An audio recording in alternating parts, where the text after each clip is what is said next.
विठ्ठल आवडे प्रेम भाव। येऊन या काळ बैसला से उसा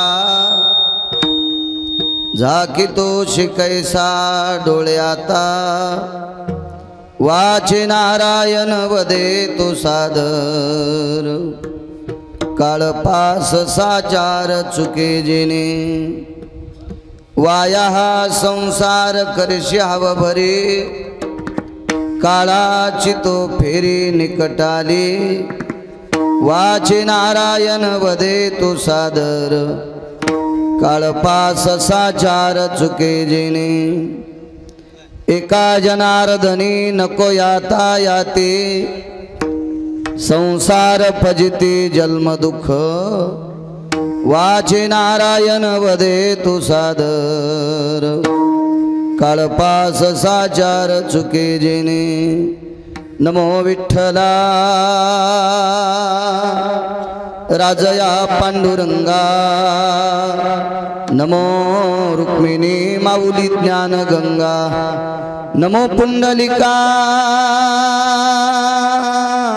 नमो चंद्रभागा नमस्कार माझा रुक्मिणी पांडुरंगा पांडुरंगा करू प्रथमा पांडुरंगा करू प्रथमा विचारे चरणा संतांच्या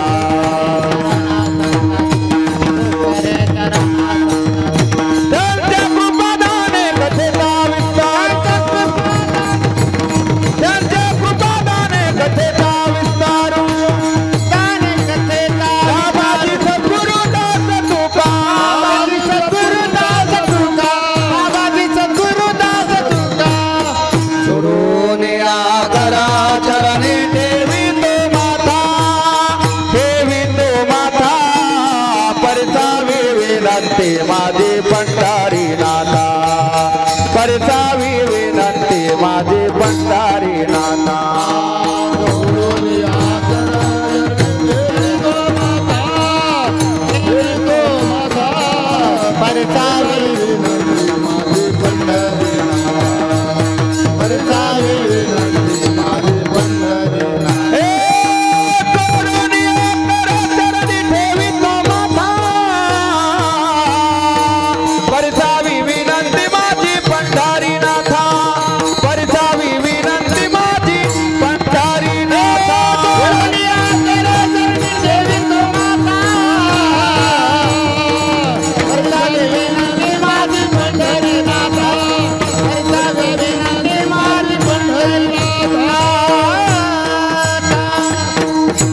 पांडुरंगा करू प्रथम नमन दुसरे चरण संताची त्यांच्या कृपादाने कथेचा विस्तारू बाबाजी सद्गुरु दास तुका मनोजभं मारुत तुल्य वेगम जितेंद्रियं बुद्धिमतां वरिष्ठं वातात्मज वानरायुत मुख्यं श्रीरामदूतं शरणं प्रपद्ये नागेंद्र हराय त्रिलोचनाय भस्मांगरागाय महेश्वराय नित्याय शुद्धाय दिगंबराय तस्मै नकराय नमः शिवाय शरदिंदु समाकारे परब्रह्म स्वरूपिणी वासरा पीठ निलये सरस्वती नमस्तुते विठ्ठला विठ्ठला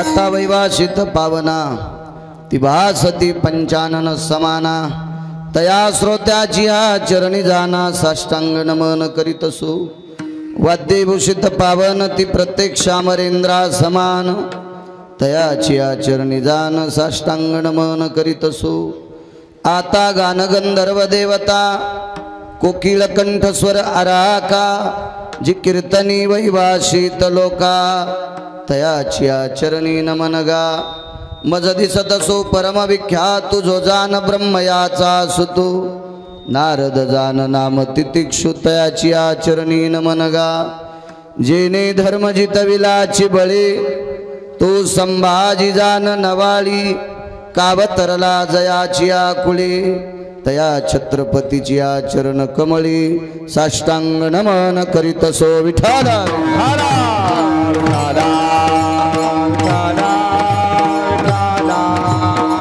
जे चातुर्यार्थ कला कामिनी ते श्री शारदा विश्वमोहिनी नमिली मिया नदी दिव्य गोदा तटीचा विलासी सदा प्रिय जो सज्जना वैष्णवासी जयावर्णिता प्रेमात्यंत चित्ता नमस्कार माझा श्री गुरु एकनाथाय येऊनिया काळ बैसलासे उसा झाकी तो शिकैसा डोळ्याता वाचे नारायण वदे तू सादर काळपास साचार चुके जेने प्रस्तुत प्राप्त प्रसंग निवडलेला अभंग विश्वमान्य विश्वभूषण विश्वाधिकार विश्वप्रिय शांतीब्रह्म नाथबाबा यांचा प्राप्त प्रसंगी निवडलेला अभंग विठाला प्राप्त प्रसंगी निवडलेला अभंग माझ्या शांतीब्रह्म एकनाथ महाराजांचा आहे। या अभंगाद्वारे महाराज नमूद करतात काळ हा प्रत्येकाच्या उशाला बसलेला आहे। येऊन या काळ बैसलाशे उसा प्रत्येकाच्या उशाला काळानं आतापर्यंत कोणाचंच उस सोडलेलं नाही।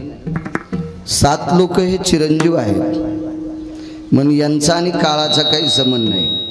8वी एकच व्यक्ती अशी जन्माला आली त्या व्यक्तीचं नाव श्रीमंत श्री जगद्गुरु तुकोबर आहे। काय क्रांती केली मृत्यूच्या स्थितीमध्ये कलीच्या काला माझे अद्भुत वर्तविले मानव देह घेऊन निज धामा गेले निळा मने सकल तातोषविले जय जयाजी सद्गुरु स्वामी तुकया दातारा आरक तू सकलाचा जीवन सोयरा स्वामी तुकया दातारा तारक तू सकलाचा जीवन सोयरा। निळोबाराय सांगतात अत्यंत फार मोठा बदल केला तो तुकोबरायने। बाकी प्रत्येकाच्या उशाला काळ आरूढ आहे। थोडा विको कमी करा। काळ 5-4 गोष्टीनं दिसत नाही। एक ज्याला सत्तेचा मद आहे पदाचा मद ज्याला आहे तो एक बाकी गोष्टीमध्ये आंधळा होत असतो त्याला काळ दिसत नाही एक। दुसरी गोष्ट ज्याला याचा जास्त गर्व आहे त्याला एक काळ दिसत नाही 2।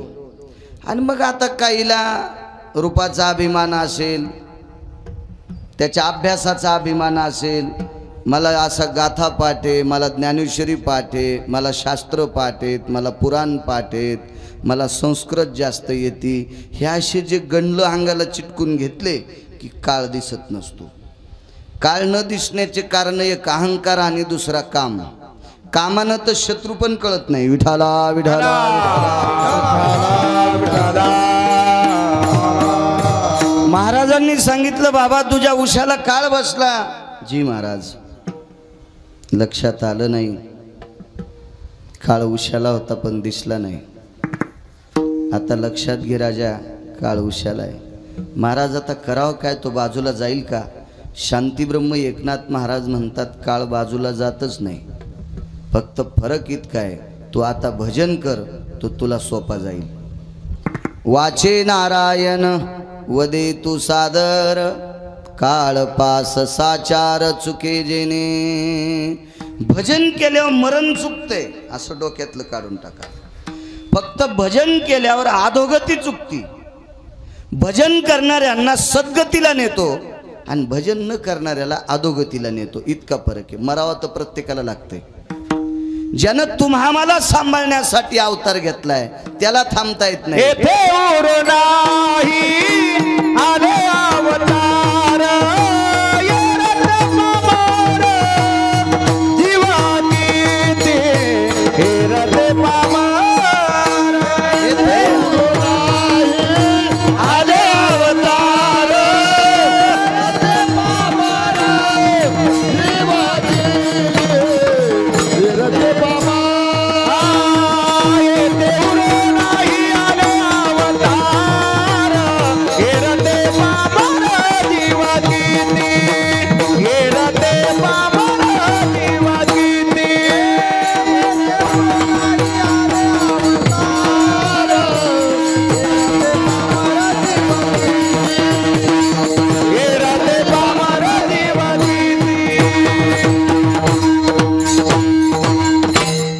तुम्हा मला सांभाळण्यासाठी अवतार घेतलाय, त्या पंढरपुरातल्या मालकाला सुद्धा जीव दशेला आल्यावर मर्यादा आहे, त्याला थांबता येत नाही. आपण कोण्या झाडाची पाला आहे? म्हणून वाया हा संसार करीशी हव भरी, काळाची तो फेरी निकटाली. संसार करू नका असं एकाही साधूनं सांगितलं नाही. लेकर बाळा हकलून द्या असं काही म्हटले नाही. नका त्याजूर अंडा पोरे, सुखे बांधा माड्या घरे. माड्या बांधा, हवेल्या बांधा, बंगले घ्या, जमिनी घ्या, मोरंड्या घ्या, इरी पाडा, बारवं घ्या, बोर घ्या, पाईपलाईन घ्या, अब्जानं पैसे कमवा. पण हे करत असताना इतकं त्याला चिटकून राहू नका की काळ हा जवळ आलेला लक्षात येत नाही. संसारातल्या प्रत्येक गोष्टी करत असताना महाराज म्हणले आपल्या नाही समजून करायच्या. एका माणसानं 7 कोटीचं घर बांधलं, टेकच नाही गेला गावात कुठं. मी 7 कोटीचं घर बांधलं, 7 कोटीचं घर बांधलं. कस करतो म्हणलं, हाणतो का आम्हाला? 7 कोटीचं घर आहे तुझ्याकडं, कस करतो? आम्हाला टाकी तू का उचलून तळ्यात? मग राहू दे ना आम्हाला आमच्या झोपड्यात. नाही म्हणे, पण महाराज 7 कोटीचं घर बांधलं. सगळ्यांना ऐकून घेतलं. मी जरा रगिले. मी त्याला सांगितलं, दादा अजून 2-4 कोटी रुपये खर्च करा मधात काही टाकून, तरी तुमचे पोरं तुम्हाला छताव जाळणार नाहीत. तुम्हाला गावाच्या कडीला कुठंतरी जागा असेल, आणि शक्यतो मसनवाटे हागंदारीच्याच कडीला असते. हो, किती जरी कोटी रुपयाचं घर बांधलं तरी तुम्हाला तिथं जळायला जावं लागेल. महाराज म्हणले वाया हा संसार करीशी हवं भरी. याच्यात अतिशय हाव ठेवणं दुःखाला कारण आहे. संसार किती घासून करा, शेवटच्या टप्प्यात पदरात दुःख पडतं. आणि परमार्थ जर निष्ठेनं केला, आचरणशील, वाक्य नीट ऐका, परमार्थ जर निष्ठेनं केला ना आचरणशील केला तर जसं जसं वय संपल तरी पण त्याचे पाय पवित्र होतात. आचरण जर मातीत गेलं तर लोक थुत्रातही हाणतात, विठाला विठाला विठाला विठाला विठाला. आतापर्यंतची संसाराची व्याख्या आहे, त्याच्यात इज्जत, प्रतिष्ठा, सन्मान मिळाली असा माणूसच नाही. 500 एकर जमीन कमिली एका व्यक्तीनं, शेवटच्या टप्प्यात थकलं, घरातली सगळी लोक म्हणते आता कौरक थांबतीत काय माहित. बाहिल म्हणे खर मरता तरी बरे, नाशिले घर थुंकून. काढा काढा म्हणती आता झाला भूमी भार, काढा काढा म्हणती आता झाला भूमी भार, काढा काढा म्हणती आता. स्वजनानी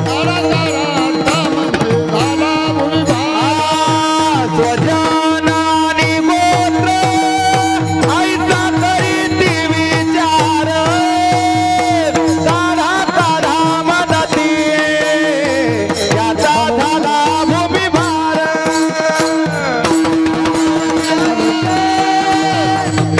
करीती विचार, काढा काढा म्हणती याचा झाला भूमी भार. मालकाचं वाक्य, स्वजन आणि गणगोत करीती विचार, काढा काढा म्हणते याचा झाला भूमी भार. माणूस मेल्यावर महाराज वजन वाढत नाही, मग भार झाला का म्हणत असतील तर त्याचं कारण आहे 12 तासाच्या नंतर दादा त्याची दुर्गंधी सुटत असतील. ती दुर्गंधी तुम्हा आम्हाला घातक आहे अण्णा, म्हणून काढा काढा म्हणती याचा झाला भूमी भार. अब्जानं पैसे असू द्या त्याच्याकडे, त्याला नेऊन तिथं पेटवतात. म्हणून हा संसार करत असताना कधी कधी देवही अंतकरणात ठेव.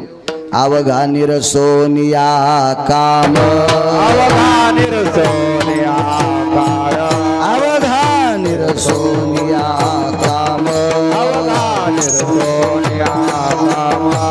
घ्यावे नाम विठो माझे, घ्यावे नाम विठो, घ्यावे नाम विठो माझे, घ्यावे नाम विठो माझे, घ्यावे नाम विठो माझे, घ्यावे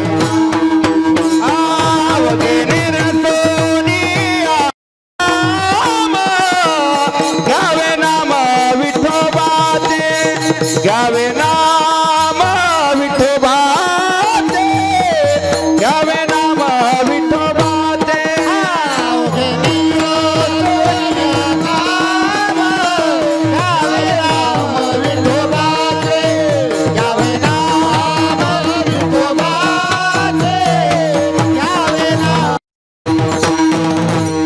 पक्षी अंगणी उतरती ते का गुंतोनी राहती तैसे असावे संसारे जोवरी प्राचीनाची दोरी वस्ती कर वस्ती आला प्राप्त काळी उठून गेला प्राप्त काळी उठून गेला वस्ती कर वस्ती आला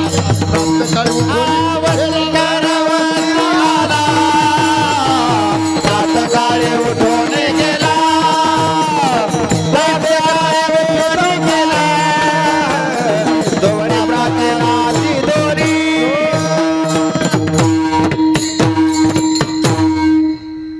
विरक्त त्यागी वस्तीकर फकीर रात्री मारुतीरायाच्या मंदिरात मुक्कामाला थांबला. 2 घरी भिक्षा मागितली, जेवण केलं. सकाळी वाहत्या नदीला स्नान केलं, पुन्हा भिक्षा मागितली, दुपारची भाकरी बांधून घेतली, पुढे चलत राहिला. प्रातकाळी उठून गेला. ती अवस्था संसारी असावे असोनी नसावे भजन करावे वेळोवेळा क्या बात आहे. भजन करावे वेळोवेळा संसारी असावे असोनी नसावे भजन करावे वेळोवेळा भजन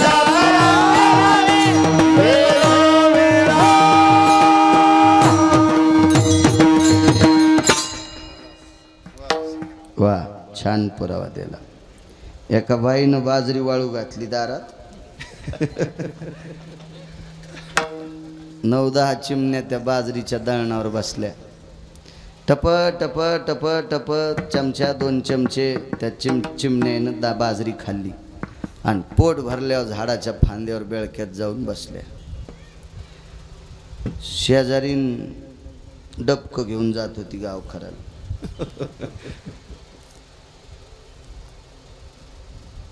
तिन पाहिलं माय जिनं बाजरी वाळू घातली तिनं तर दरोजा लावून घेतला. हिनं डबकर इचून दिलं आणि त्या डबक्यात 2 किलो बाजरी नेली. सुनाल म्हणली जीजी तुम्ही तर सुन म्हणल्या आत्याबाई तुम्ही तर बाथरूमला गेलत्या. मोकाट्या बस काय तिच्याहून एवढा नांगर गुतला पुन्हा जाता येईल. पण बाजरी आणली खारोड्याला 2 किलो. हे आपण इतकं येड्यावानी करतो म्हणून आपल्याला दुःख आहे. पक्ष्यानं पासा बाजरी खाल्ली त्यानं गोठोडं बांधून न्यायचा विचारच केला नाही. आपण गोठोडे बांधून ठेवतो याच्याकरता आपल्याला दुःख आहे.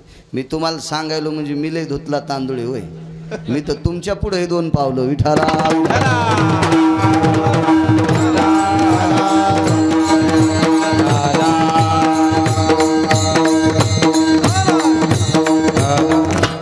हेच आहे ना संसारात. माणूस सर्दीच्या गोळ्या घेतो सर्दी राहा म्हणून संध्या दुपाराचीचा खात आहे. डॉक्टर खाल्ला तरी त्याची सर्दी कशी राहील. आपण पथ्य पाळतच नाहीत ना भानगडती म्हणून वाया हा संसार. नाथ बाबा म्हणले अत्यंत वाया आहे. हा साधा सोपा सरळ अभंगाचा अर्थ झालं कीर्तन. मोठ्या श्रद्धेने मोठ्या अट्टहासाने मोठी कैलासवासी सत्यलोकवासी गोलोकवासी वैकुंठवासी दिगंबरराव नामदेवराव डाके सगळीजण त्यांना मामाच म्हणायची. आदरणीय वैकुंठवासी डाके मामा हे विश्वात्म्यात विलीन झाले. उपजल्या पिंडा मरण सांगाते या अनुषंगाने त्यांना इहलोकातली यात्रा सोडावं लागली. प्रत्येकाला जावं लागते. आयुष्याची मर्यादा संपली. ब्रह्मांडाच्या मालकानं दिलेला जो आयुष्याचा बॉन्ड होता महाराज तो बॉन्ड संपला. तारीख संपली. निघून जावं लागते. एक जणाने विचारलं ज्याला आयुष्य दिले त्याला कळत नाही यमाला कसं काय कळतं. त्याचंच तर नाव यम आहे. खात्यावर पैसे किती टाकणाऱ्याला कळत नाही पण ATM कार्ड मशीनमध्ये घातलं की फेकून देत आहे. 7,000 टाकलेस 2,000 खात्यावर येतं. त्या मशीनला कळतं याच्या खात्यावर किती पैसे आहेत, तसं यमाला कळतं याच्या खात्यावर आयुष्य किती आहे. एकालाच विचारलं का हो महाराज अशी यमाची संख्या किती आहे, म्हणलं मोजकी आहे माहित. मग इतक्या माणसाचं आयुष्य जवळ आले त्यांना कसं कळतंय. पंढरपुरातला देव इतका चतुर आहे, त्यानं प्रत्येक माणसासोबत 2 गडी ठेवलेत. चित्रगुप्त भय व्यालाक्षायाम गुप्तेषु भय सकल स्थिता चित्रांगदे भय सर्वानां गुप्तेषु फल जयो नाम. एकाचं नाव चित्र आहे, एकाचं नाव गुप्त आहे. ते प्रत्येकाच्या खांद्यावर बसलेत. ते बरोबर आयुष्याची मर्यादा संपला आली की आम्हाला सांगतात बाबा या आता, हे उद्या 12:15 वाजता जाणार आहे, तुझं तू इथं येऊन बस. ते पास घेऊनच येते पारद्यासारखा. ते पारधी म्हणजे शिकारी. जसा पास असतो ना तो असा टाकण्यासाठी, तसा तो माणसाला काढण्यासाठी पास काळ येऊशाला बसतो. येऊन या काळ बैसला शेवसा. काही काहीला घमेंड असते, माझ्याकडे पैसे भरपूर आहेत, मला काळ भेल नाही भेला. रावणाला भेला नाही, तुझ्याकडे आहेतच किती. तुका म्हणे ज्याची संपदा एवढी सांगा ते कवडी गेली नाही. एवढी मोठी संपत्ती वारकरी संप्रदायात एकाही संतांनी एकाही हलकट श्रीमंताची दादा दखल घेतली नाही, पण तुकोबारायाने रावणाची घेतली. कारण रावण नुसता श्रीमंत नसून विद्वान होता. फक्त एका मार्कानं त्याचा पेपर गेला, एकच मार्क चुकला त्याचा. आणि मार्क जरा परमार्थात तो मार्क महत्वाचा आहे. त्या मार्काचं नाव आहे आचरण नावाचा मार्क. हो, एवढा विद्वान रावणासारखा संस्कृत पंडित पृथ्वीवर जितके देश आहेत एकाही देशात नाही जन्माला आला. एवढा विद्वान होता. नाही त्या हवा लागायली म्हणून त्या हुशार आहेत ना. हां, ते दुसरीकडे काऊन बसणं, त्याला माहिती इकून कूलर आहे बाळ्याजवळ. विडाला विडाला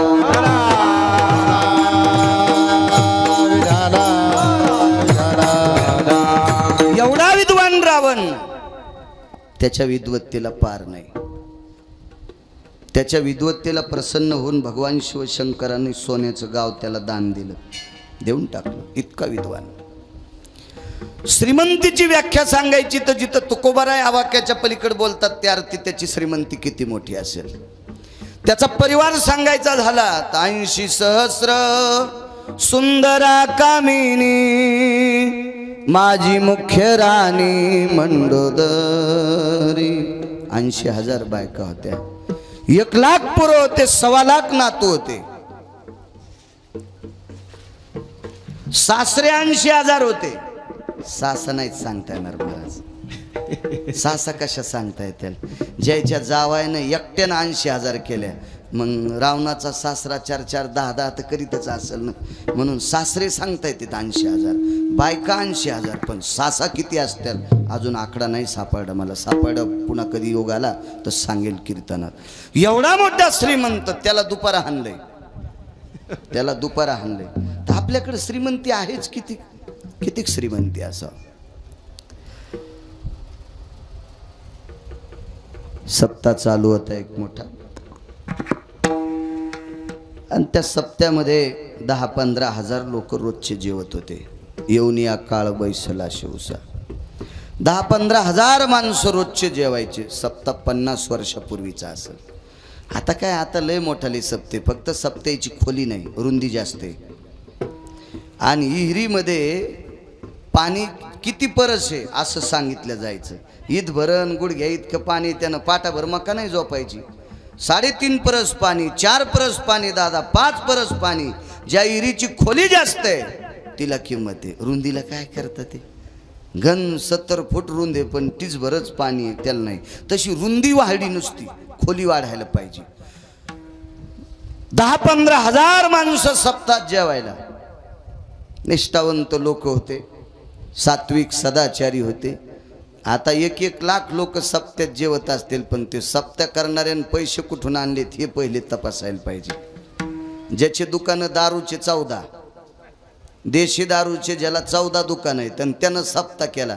आणि प्रत्येक कीर्तन म्हणला करबुनला कायच सप्ताह केला, कायच दानशूर आहेत. सगळ्या कीर्तन करायच्या बायका पटापटाच मेल्या.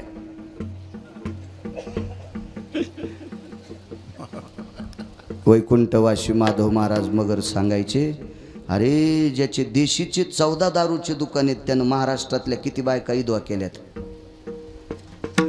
त्यानं वरचे ढकणं ऐकले तर वर्षात 2-2 सप्ते करीन ते मोठमोठाले. आणि त्याचं तुम्ही कीर्तनात जर वर्णन केलं तर तुमच्या बायका मरत्याल. निंदा अथवा स्तुती करावी देवाची,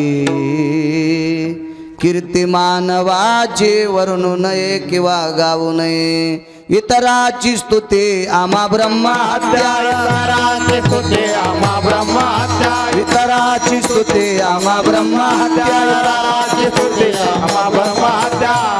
त्या एका पांडुरंगा, पांडुरंगा एका वाचून त्या पांडुरंगा. एकाची स्तुती आम्हा ब्रह्महत्या, एका त्या पांडुरंगा वाचोनिया, एका पांडुरंगा वाचोनिया. अनेकाची स्तुती आम्हा ब्रह्महत्या, एका पांडुरंगा, एका पांडुरंगा वाचोनिया.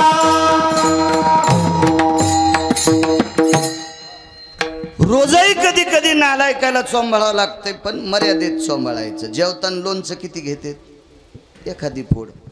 पण जितकं वरण तेवढं वाटी भरून लोणचं घेतलं, सर्दी होईल न सुंबळ्या इतकं खात नसते. करायचं वर्णन बुका लावतो म्हणून पुका कौरव बी त्याला चोंबाळायचं. त्यानं केलेलं पाप आपल्या बोखांडीवर बसत असते.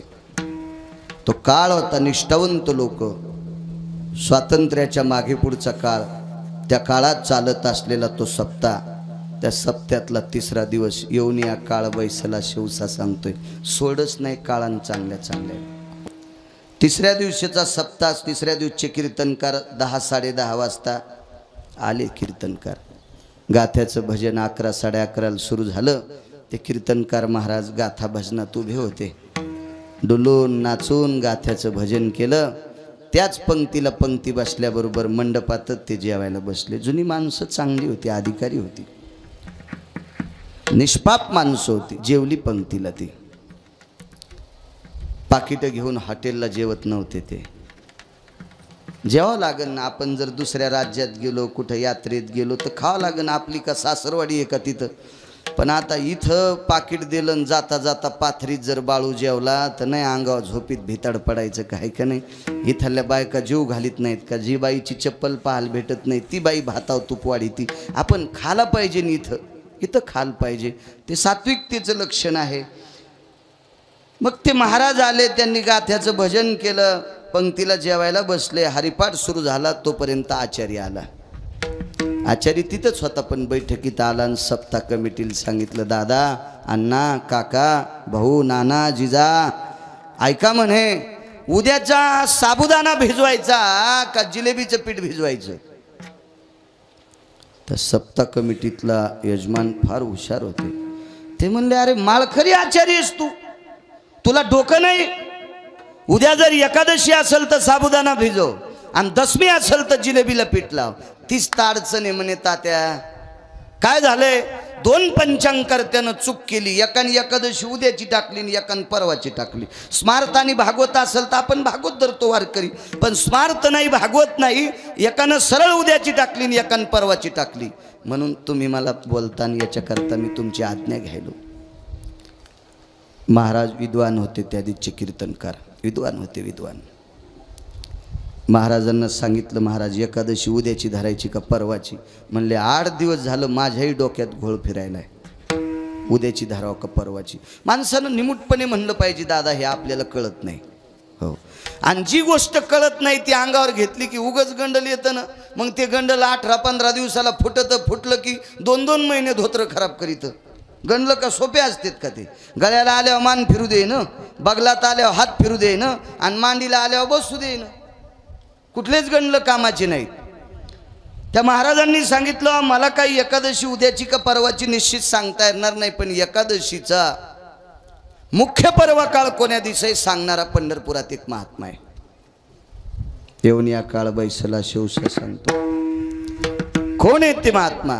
त्या महात्म्याचं नाव आहे चातुर्मासी महाराज. जा म्हणे त्यांच्याकडे. आचार्य म्हणलं, या जाऊन बाबा, मला काय तुम्ही सांगितलं तर साबुदाणा भिजितो, नाही तर जिलेबील पीठ भिजितो, तुम्ही म्हणताल ते. गेले 4-2 लोक. कर्मणो गहनो गती नशीब यांचं असं. महाराजच गैरहजर त्या दिवशी दादा. महाराजच नाही. त्याचा आश्रम झाडणारा एक साधा वारकरी होता. गळ्यात तुळशीची माळ, बिचारा साधा. आश्रमाची झाडझूड करायचा, महाराजांचं भजन कीर्तन ऐकायचा, सतरंजा झटकवायचा, काय जे वाट्याला येईन ते काम करायचा. आणि जे भेटेल ते कळणा, कोंडा, आंबड्या वगैरे तिथं तो खायचा. आल्याबरोबर एवढाली प्रतिष्ठित माणसं आले. त्या काळामध्ये 50 वर्षापूर्वी 10-15 हजार लोक जीव घालणारे काय सप्ताह करणार काय साधी लोक असतील का? ती अधिकारी माणसं. बसायला टाकलं, पाणी दिलं, शमकुशल विचारलं काय काम आहे? काय नाही म्हणे. महाराज कुठे आहेत? परगावी गेलेत. कधी येतील? सांगत नाहीत ते. आपण कशाला नौकरांनी विचारायचं मालक तुम्ही केव्हा येणार आहेत म्हणून? काही नाही विषय. काय काम आहे? काही नाही म्हणे. एकादशी उद्याची का परवाची? ते म्हणले मग पंचांगवाल्याला विचारा ना. ते नसतं घोळ केला म्हणले सगळा. होय देव बाबा. एकान टाकली उद्याची आणि एकान टाकली परवाची. कोणीच पुन्हा माघार घ्यायला तयार नाही. ते म्हणलं आपण अभ्यास करून टाकली. दुसऱ्या दिवसा म्हणला मी का गोट्या खेळून टाकली का? मी बी गणित केलं. करण, बव, पळ, निमिष, लाघवी, संवत्सरा, यत भासे, आवर्तो, आवर्तम, निधियम, परा, भाषा, मांगल्य, स्मृती, निमिषता, लाघवी, कळा, सूत्री, आर्णव, मिमध्ये आणि भय भाषा. या सगळ्या गोष्टीची पराकाष्ठा काढून मी एकादशी परवाची काढली. एकानं सांगितली मी आजची काढली. ऐकायला कोणी तयार नाही. मग तुमचा विश्वास कोणावर आहे? चातुर्मासी महाराज सांगतील त्या दिवशी एकादशी आम्ही धरू. वैकुंठवासी वक्ते बाबा सांगायचे हा निर्वाळा. मग आमचे महाराज सांगतील त्या दिवशी तुम्ही एकादशी धरताल का? हो. मग नसू द्या, तुमचं काम झालं. कसं काय झालं म्हणले काम? इथं सांगायला कोणी एकादशी कोण दिवशी धरायची म्हणून? अहो हे आमच्या महाराजाचं कुत्र सांगतं एकादशी केव्हा धरायची. काय डोकं खराब झालं का म्हणले याचं? आमचा विश्वास महाराजावर आणि हे म्हणतोय कुत्र सांगतंय. अहो दादा राग मानू नका. मी गरीब माणूस आहे, झाडून काढणार आहे. असं समजू नका मी मूर्ख आहे म्हणून. पण आमच्या महाराजावर तुमचा विश्वास आहे ना. मग आमचे महाराज पंचांग पाहत नाहीत, कॅलेंडर पाहत नाहीत, कोणाला विचारित नाहीत. ज्या दिवशी कुत्र सकाळी 3 वाजता भाकर खात नाही त्या दिवशी महाराज एकादश धरते. अरे म्हणले अवघडच पुढे. बर रोज सकाळी महाराज आंघोळीला चालले 3:30 वाजता की टोपल्यात जे काय असन भाकरीचा तुकडा ते कुत्र्यापाशी टाकायचे आणि स्नान करून आल्यावर ते बघायचा. कुटका जर जशाला तसा दिसला तर समजायचं आजची एकादश नाही. आणि कुटका त्यानं खाल्ल्याला असला की समजायचं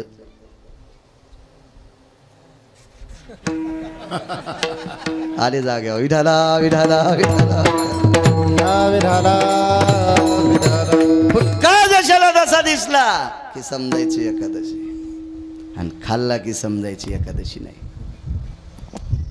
काय ताकद असेल त्या सप्त्यातला वाद मिटीला कुत्र्याने. चातुर्मासी महाराजांचा अधिकारी इतका मोठा. हनुमंतदादा शेवटच्या टप्प्यामध्ये ते थकले. संध्याकाळची वेळ आहे, तहान लागली. शिष्याला जोरात आवाज द्यावा इतका सुद्धा तोंडातून आवाज निघून गेला आणि तोंड कोरडं पडलं. देवा तहान लागली रे. 10:30 वाजता शेजारती होत होती. आता स्वामी सुखे निद्रा करा गोपाळा, आपुलाले मनोरथ जातो आपुल्या स्थळा. शेजारती व्हायची. मग शेजारती झालं करत असताना अंगावरचे सगळे हारगिर देवाच्या काढून घ्यायचे. एक शेज टाकायची. त्या शेजेचे मंत्र म्हणायचे. निद्रा भयो शयन स्थितायाम जगदानंद कंद पतयो प्रमुख रुक्मिणी प्रमुख पांडुरंग देवतायां शय्यारूढो तल्पकम आह्वानांच प्रियतान्न मम. देवा तुम्हाला झोपण्यासाठी पुष्पाची शेज केलेली आहे, आपण झोपून घ्या. मंत्र म्हणायचं काम ब्राह्मणाचं. आणि देवाच्या पुढे एक तांब्यात त्याच्यावर फुलपात्र आणि त्या फुलपात्रामध्ये 2-3 मंजूळ ठेवत होते, तुळशीची मंजूळ, आणि किलूप लावायची निघून जायचे. दुसऱ्या दिवशी सकाळी ते काका आले पाहते तर तांब्यात अर्धा तांब्या पाणी आहे आणि एकही मंजूळ नाही. गेल्या 2-3 पिढ्यात असं कधी झालंच नव्हतं. हनुमंत दादा त्या ब्राह्मणाने विचार केला पुजाऱ्यानं, असं कसं झालं असेल महाराज. तेवढ्या अवकाशात काकडा चालू होता, देवाचं स्नान चालू होतं आणि चातुर्माशी महाराजांच्या मठातून एक चौकदार आला आणि सांगितलं चातुर्माशी महाराज जात राहिले आणि अचानक त्यांच्या तोंडात 2-3 मंजुळा अर्धाल्या अडकलेल्या होत्या. त्यावेळेला पुजाऱ्यानं सांगितलं मी फुलपात्रात ठेवलेल्या मंजुळा ते पाणी फुलपात्रात टाकलं, फुलपात्रानं चातुर्माशी महाराजाला पाणी विटेवरच्या मालकाने पाजलं आणि मंजुळा तोंडात अडकल्या. दृष्टांत संपला. ब्रह्मांडाच्या मालकानं ज्या साधूला पाणी पाजावा त्याचा अधिकार किती मोठा असेल, त्या महात्म्याचा, त्या योगीराजाचा, त्या नामधारकाचा, त्या तपस्व्याचा किती मोठा अधिकार आहे. आणि या महात्म्याच्या सानिध्यात राहिलेलं कुत्र पंचांकर त्याचा वाद मिटवतोय काका, ते कुत्र किती अधिकारी असेल. या सगळ्या गोष्टीचा विचार केला तर चातुर्माशी बाबा किती अधिकारी असतील. पण त्यांनाही काळानं सोडलं नाही. येवनिया काळ बैसला सेवसा येवनिया काळ बैसला सेवसा जाकीतो से कैसा डोळे आता जाकीतो से कैसा डोळे आता जाकीतो से कैसा डोळे आता येवनिया काळ बैसला सेवसा झाकीतोस कैसा डोळे आता झाकीतोस कैसा डोळे आता येवनिया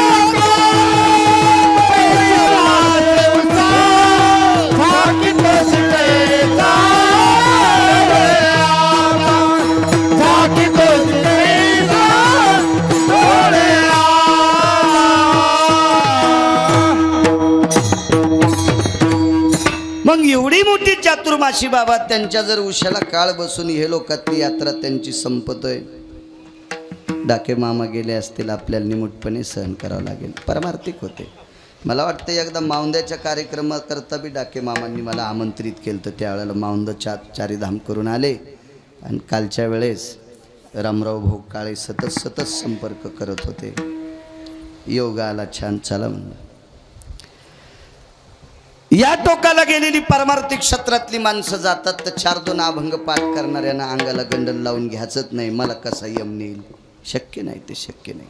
लय हुशार माणसं.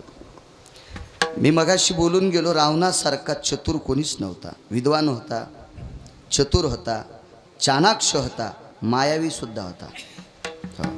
मायावी सुद्धा होता रावण. रावणाला कपटीच्या व्याख्यातून बाजूला काढलं, पण रावणाला काम चिटकलता. काम काम काम आणि कामामुळं रावण मातीत गेला.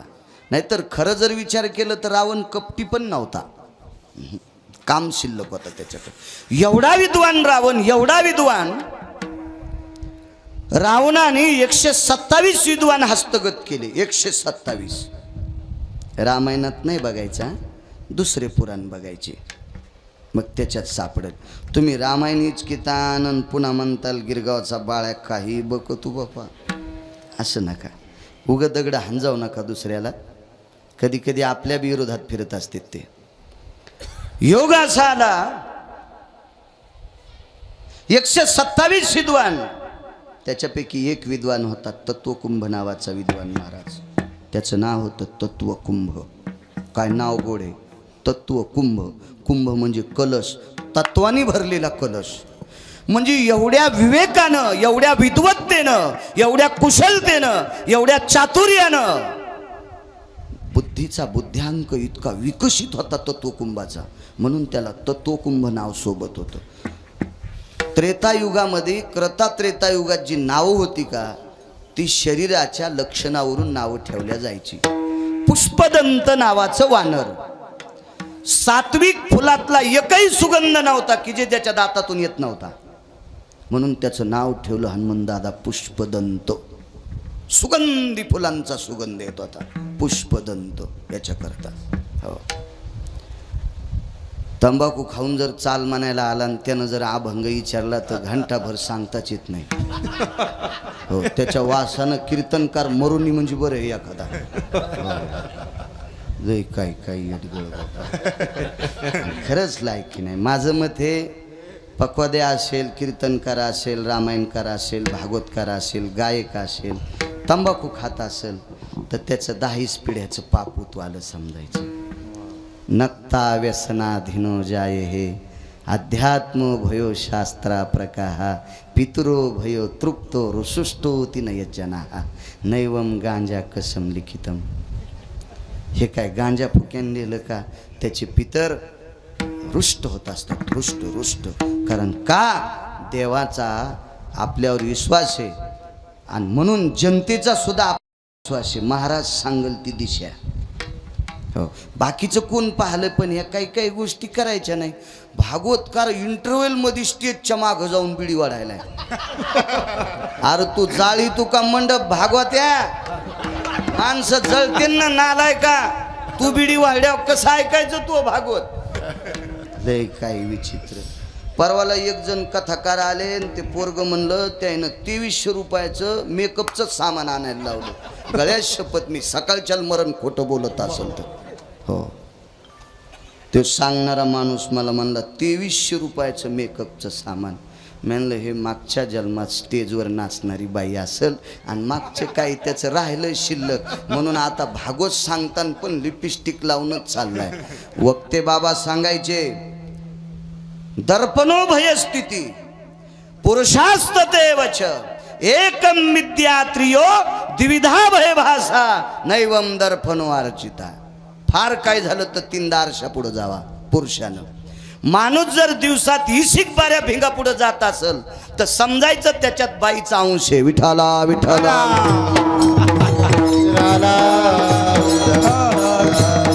नटाव स्त्रीनं नटाव. आपण काय नटायचं शेविंग केली पाहिजे वस्त्र चांगले घालायचे इस्त्री पांढरे शुभ्र इतकं 3 बाऱ्या या ममुल्या आहेस का तू. विठाला विठाला विठाला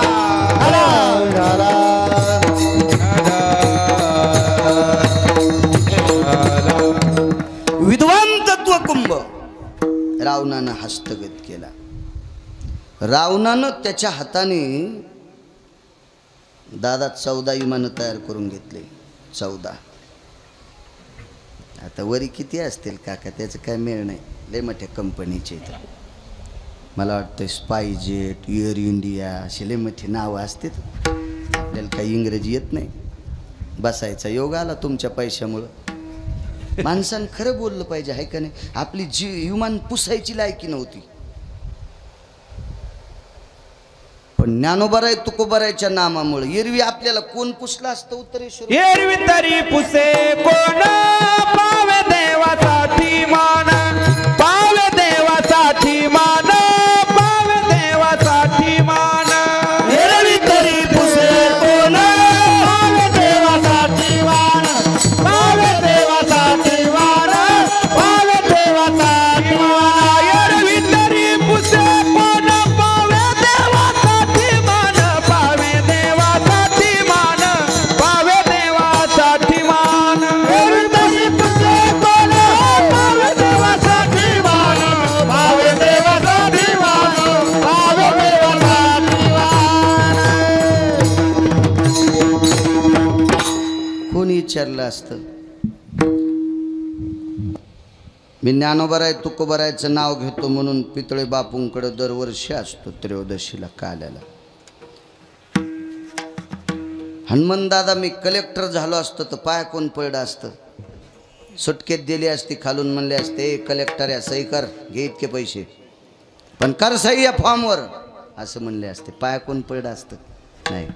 म्हणून एकाही वारकऱ्यांना असं म्हणायचं नाही मी लय विद्वान म्हणून लोक पाया पडतात. तू याच्यातून बाजूला सरक तुला बायको पण थुतरीत आणीन. कोणी विचारत असतं आपल्याला एरवी तरी पुषे कोण पावे देवासाठी मान.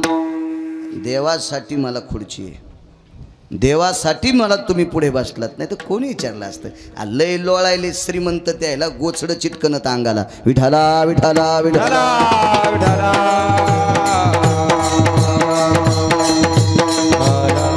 एवढा हुशार तत्व कुंभ 14 विमानं केले. 3 विमानाचे नाव सांगतो 11 घरी गेल्यावर पहा. एका विमानाचं नाव आहे पुष्पक विमान. हे अधिकारी लोकांना घेऊन जाते. कोण अधिकारी. स्वर्गाला सरळ जाणारी लोक त्याच्यापैकी एकादशीच्या पुण्याईवर रुक्मांगद नावाचा राजा सदेह वैकुंठाला गेला. पुरीसह राजा वैकुंठी गेला, पुरीसह राजा वैकुंठी गेला. पुरी म्हणजे गाव, रुक्मांगद धर्मांगद हे दोघं बाप लेक. हरिदिनी पुण्य भयो जगदां धारयन्ति मोजसा, अधिष्ठितं पत्यायां वैकुंठा स्थापयामि. पुरीस वैकुंठाला पुष्पक नावाच्या विमानात तो गा धैर्य सागरू जाळीला तयाने संसारू. रांढेसी माता उच्चारू भिक्षा पात्र धरियले, करोनी कामाची कुरवंडी नामकंठी हृदय पेरे. तो गा गोपीचंद नृपवर मैनावती माता सुंदर, पाचारिले पुष्पक आरुडला तैवो. काय 16,000 बायकाला माय म्हणला. रांढे पाचारिता माता म्हणून सगळ्या बायकाला माय म्हणला. हो, मुक्तचंदाला राज्यावर बसलं, त्रिलोचन राजाचा पुत्र. देवासाठी घेऊन जोग अवघा भोग त्याजीला, अवघा भोग त्याजीला, अवघा भोग त्याजीला. देवासाठी घेऊन जोग अवघा भोग त्याजीला, अवघा भोग त्याजीला, अवघा भोग देवासाठी घेऊन जोग अवघा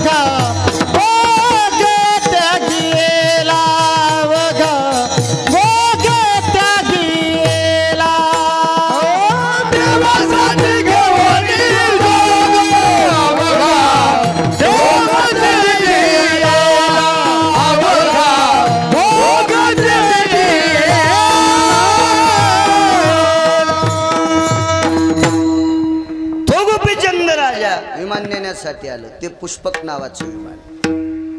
विमानात बसले.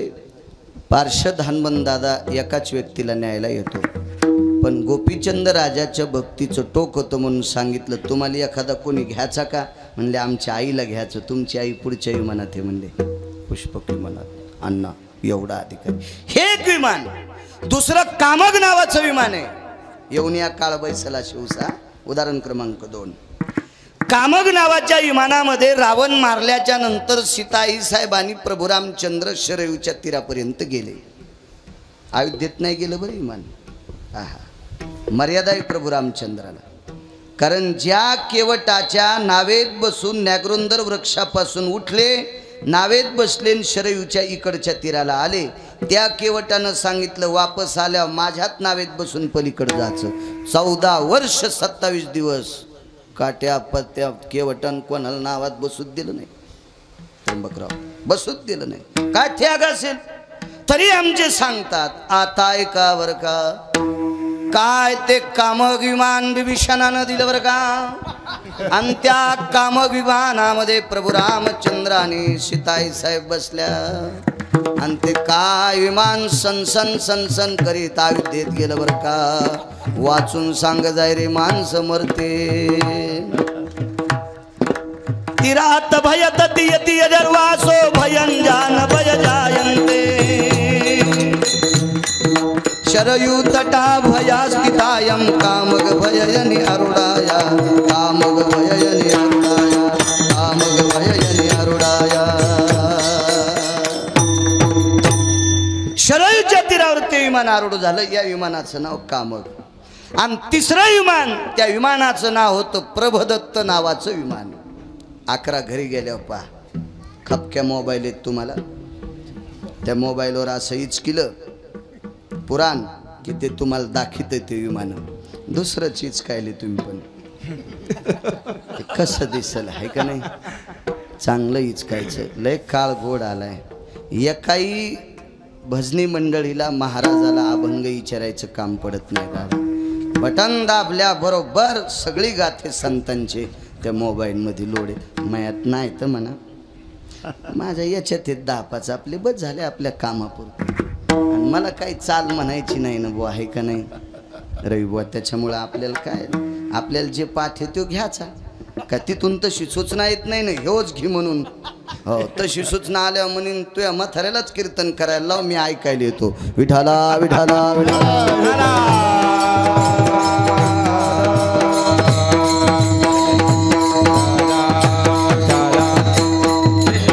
योग असा आला. हे प्रभदत्त नावाचं विमान हे 14 तयार केले तत्वकुंभाने. 14 महाराज 14 केले. रावणानं 13 विमानात बरीच लोक बसली, पण एका विमानात स्वतः पण बसला नाही. 6व्या क्रमांकाचा संन्यासी आमलेकर नारदाने विचारलं, लंकेश हे विमान इतकं झाकून ठुलस, याच्यात तुम्ही कधी बसले का नाही? म्हणले याच्यात लक्ष्मी बसवायची. काय म्हणले येड्यावानी करायला रावणा तू.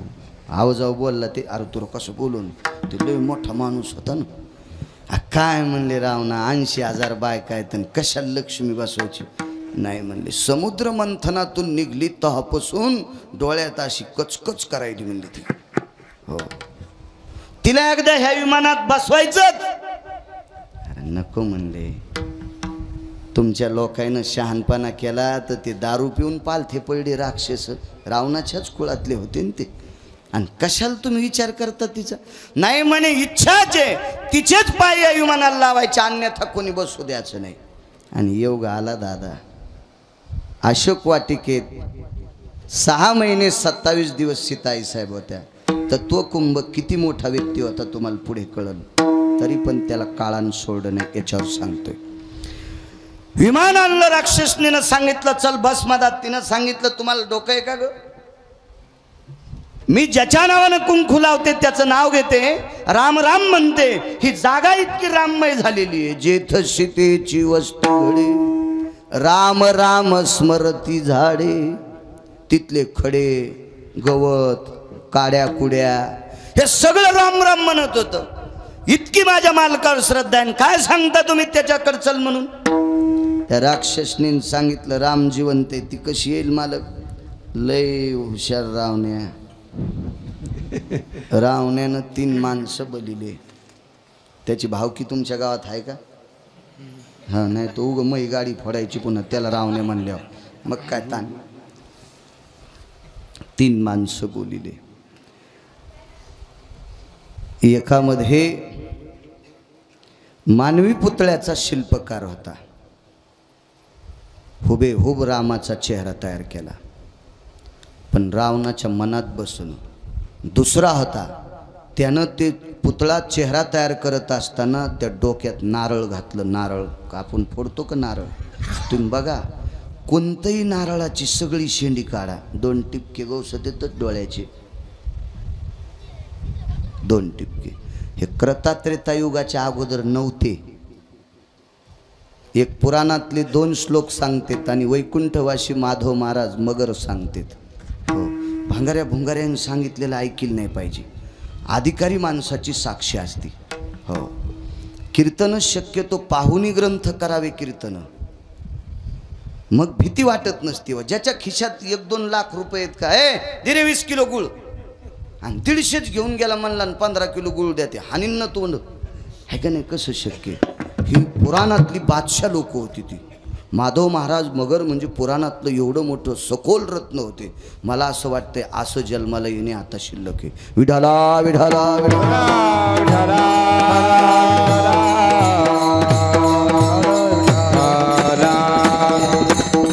पंढरपूरला वक्ते बाबांचं प्रवचन चालू होतं आणि त्या प्रवचनात एकादशीचा दिवस होता. त्यांनी सांगितलं माणसं शेंगदाणे असे धरून तोंडात टाकीत नाहीत, असे फेकीत आहेत.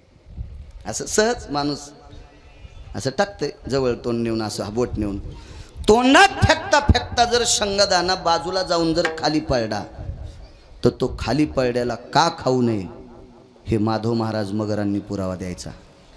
काय ताकद असेल, काय काय विद्वत्ता असेल दादाई, काय व्याप्ती असेल या लोकांच्या अभ्यासाची.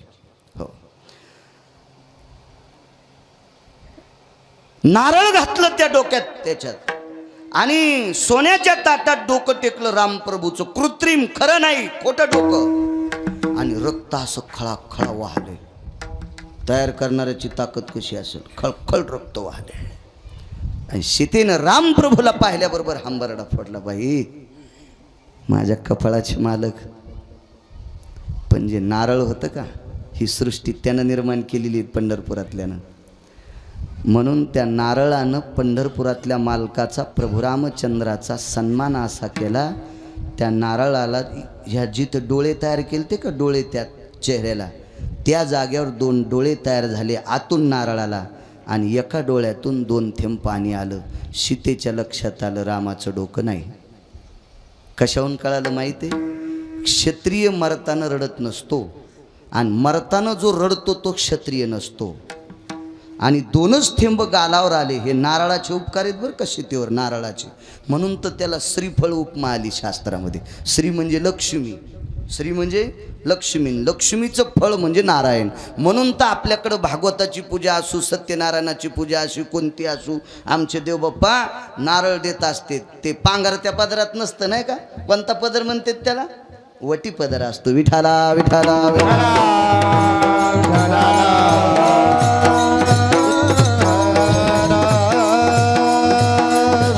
म्हणून त्याला श्रीफळ नाव पडलं. श्रीफळ. अजून 2 कारण आहेत श्रीफळ नाव का, पण कशाला सगळ्या गोळ्या एकट्या घेतल्यावर रिॲक्शन येत असते. म्हणून शहाण्या डॉक्टरने एकच गोळी दिली पाहिजे. घाम येईल तर ऊन आहे, पुन्हा घाम याचा. असो, योग असा आला. डोकं पाहिल्याबरोबर राक्षसने सांगितलं, आता तुला बसायला काय हरकत नाही. नाही म्हणे, शंका आहे माझी.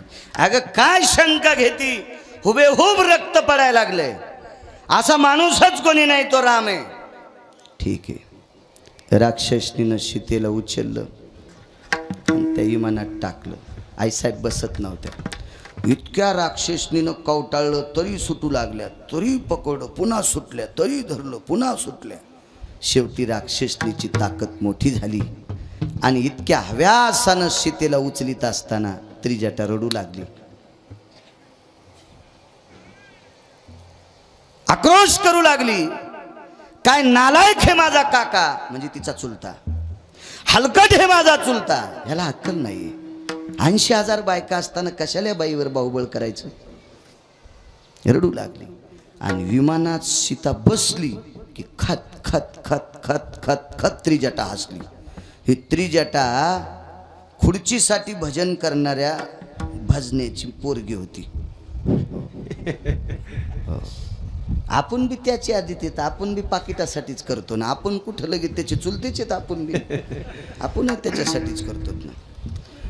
2 लोकांना बिभीषणाला महाराज म्हणलेत नाही. तुकोबाराय म्हणले, देवा तुला जे करायचं ते कर, पण मी बिभीषणाला महाराज म्हणणार. करी सीते देवा करी माझे सुखे, करी सीते देवा करी माझे सुखे, परमित्याची मुखे नमने संत, परमित्याची मुखे नमने संत, परमित्याची मुखे नमने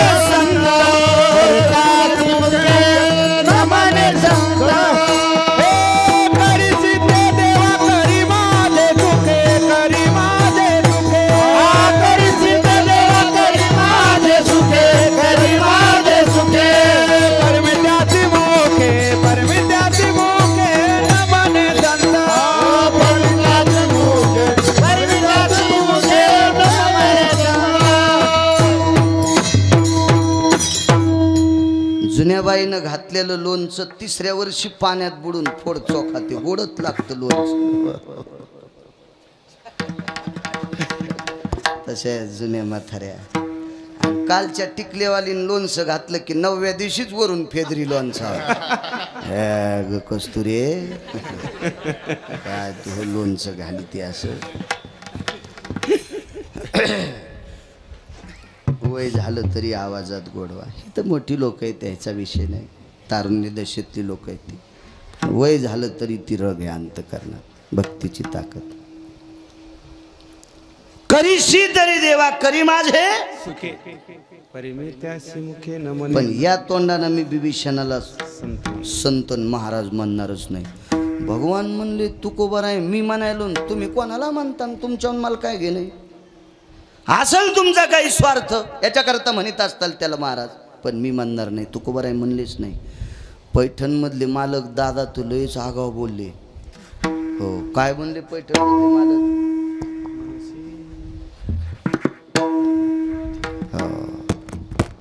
खाली येऊन बोलले पैठणमधले मालक बिभीषणाला खाली येऊन. मनशी बिभीषण शहाणा परी तो महामूर्ख जाना, अरे तो महामूर्ख जाना. मनसी बिभीषण शहाणा अरे तो महामूर्ख जाना, अरे तो महामूर्ख जाना, अरे तो महामूर्ख मनसी बिभीषण शहाणा अरे तो महामूर्ख जाना. स्वार्थी तू.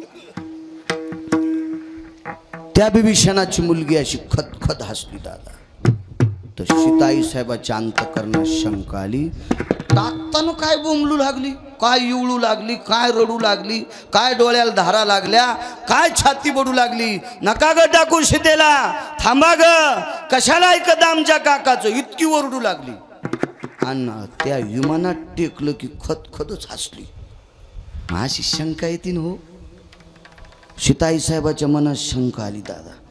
म्हणल्या राक्षसनील सांगितलं बाई तुम्ही मला बाहुबळानं उचलून टाकलं ना, मला फक्त 5 मिनटं खाली उतरू द्या, मी मनानं विमानात बसते, तुम्हाला काही ताण देत नाही, फक्त मला एकदा हिची सोय पाहायची.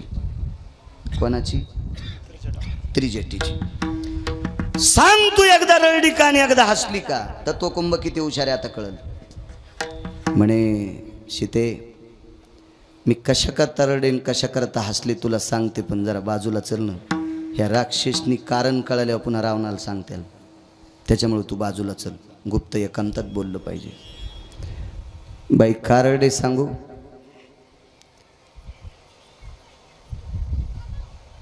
ज्याला असं प्रत्यक्ष रक्त अंगातून निघत होतं, कापलेल्या डोक्यातून डोळ्याच्यातून पाण्याचे थेंब आले, अशी मला शंका आली की खरंच रामाचं डोकं असेल. आणि रामप्रभूला तुझ्या मालकाला जर माझ्या काकानं खरंच मारलं असेल तर तुला जिंकायला काय वेळ लागत नाही, इतका विचित्र आहे माझा काका. अगं माझ्या काकानं भक्तीच्या बळावर ज्याचं भजन केलं त्याची बायकोच मागितली होती, शंकराची पत्नी, आणि दिल ती शिवजीनं, पण पोरग हुशार शिवजीचं. हो ते मानतात ना तुम्ही 10 दिवस, त्याच्या पुढं पती खेळतात पुन्हा. हो हे साधच समजित शिवजीच्या त्या पोराला. यायला वाटतंय आमचा बब्याचे कांते हो, त्याच्या जवळ पती खेळणं काय काय. अरे त्यानं रावणाच्या मुसक्या आवडल्या तर तू झोपीत कष्ट पेटीन, ते जरा हिशोबात राहत जा. लोकांना पैसे द्यायचे आणि त्या पैशाच्या बळावर गणपती पुढं पती खेळतात, झोपीत भिताड पडन अंगाव, याचा अर्थ अख्खं जीवन मातीत जाईल. सामान्य गणपती आणि त्या गणपती बाप्पानं आईला सोडिलं. फार हुशार होते, फार हुशार ताती. मग एवढा माझा काका विचित्र आहे. सीते तुला हस्तगत करूच शकत नाही कोणी. कशाला बोलती बाई. अगं जगाला निर्माण करारा हाडा मासाचा कुंभार, कुलाल हाडाचा बाप झाडाचा, अखंड मडके घडी तोरे.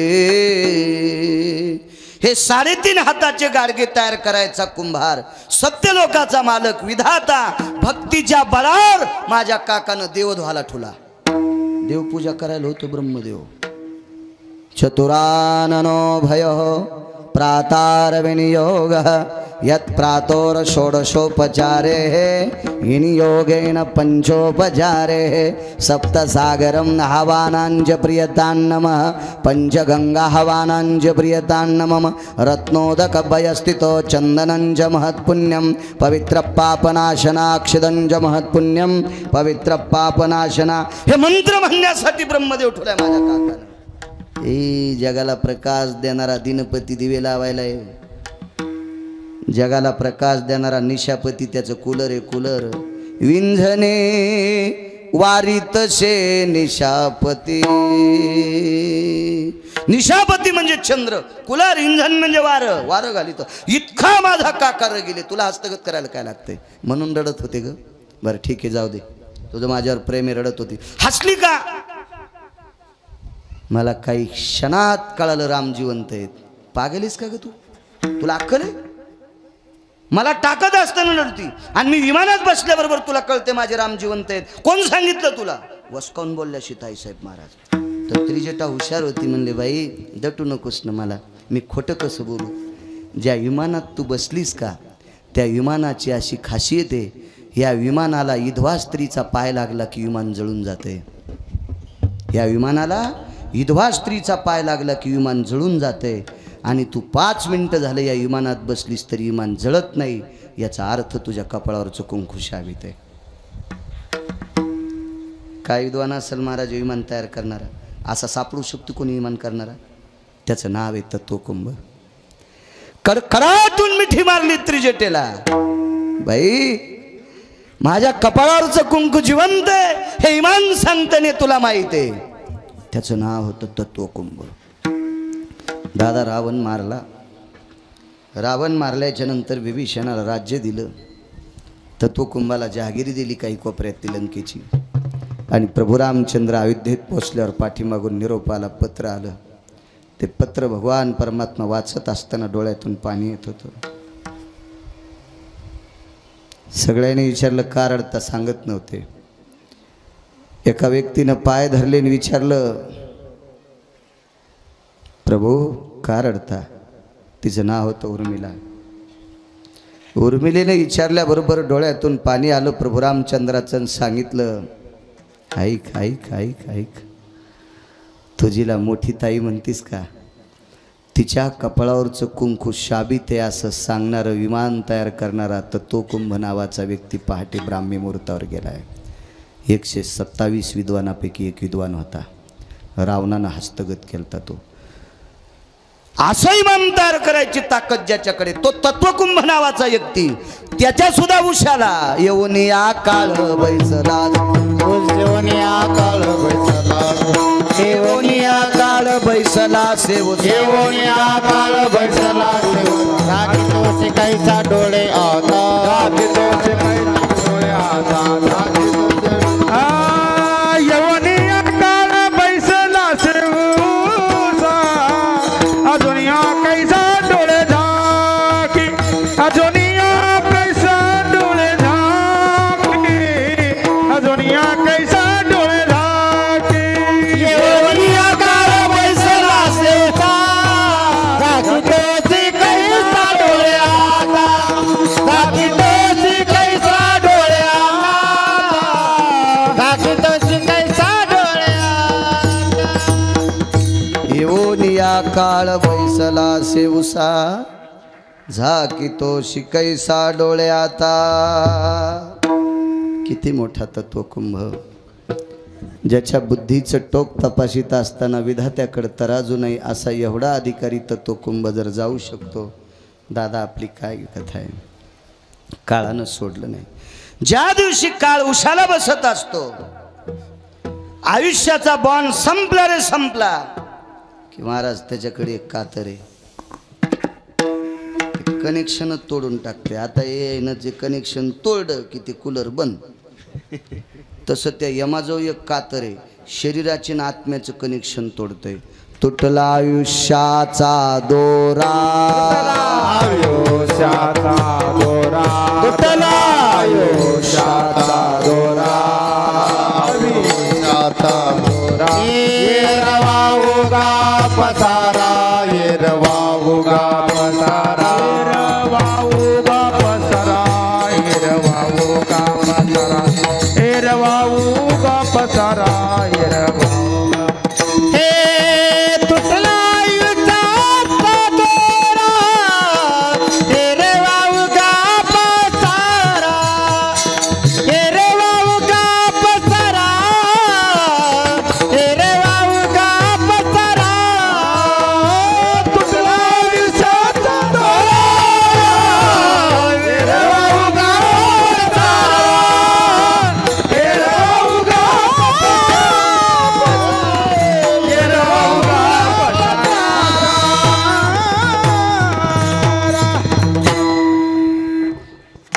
आयुष्याची माळ तुटली की सगळा पसारा होत असतो. आत्मा शरीराच्या बाजूला गेला याला प्रेत म्हणत असतात. आणि प्रेतात रूपांतर झालं की ज्याला त्याला घरी ठेवत नाहीत त्याची जागा कुठे आहे? झाला प्रेत रूप शरीराचा बाबा लक्ष्मीला ठाव मशानीचा. क्या बात आहे? लक्ष्मीला ठाव मशानीचा. झाला प्रेत रूप शरीराचा बाबा लक्ष्मीला ठाव मशानीचा. लक्ष्मीला ठाव मशानीचा. झाला प्रेत रूप शरीराचा भाव. प्रेतात रूपांतर झालं की त्याला मळ्यात नेऊन पेटून देत असतात. हो. चांगल्या चांगल्याला पेटवावं लागलं.